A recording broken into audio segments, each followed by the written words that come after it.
ले लो हो ले लो। अरे हई खिलौना ले लो। तारा गली में आइल बानी। हाथी बा, घोड़ा बा, बलून बा, आ जौन तारा लेबे के बा एहिमे से बीच बीच के ले लो। अरे आवो हो आवो।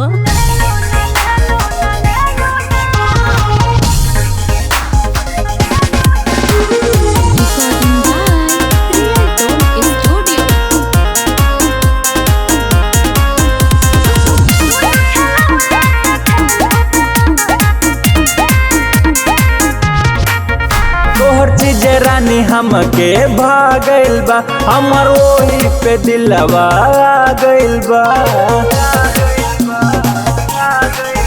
तोहर चीज रानी हमके भागल बा, हमर ओही पे दिलवा गइल बा।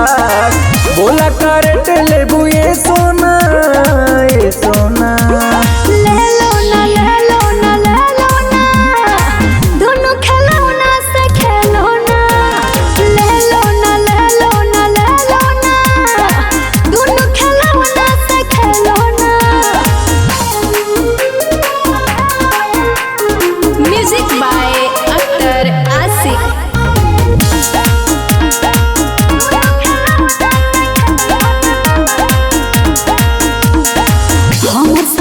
बट सबका से हट के चेक कर दादा ने हमरा के सट के। काहे हो बोलबा हमर सामान बट सबका से हट के।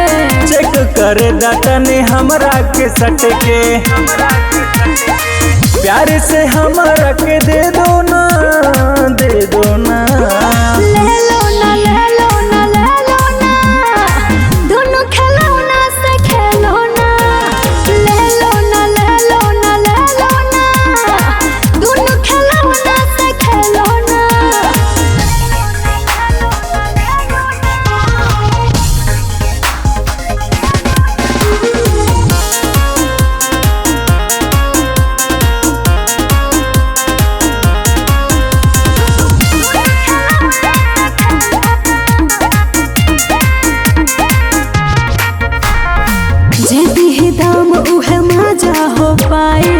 सोनू राहुल पहले बोहनी बनाए। अरे बोलबा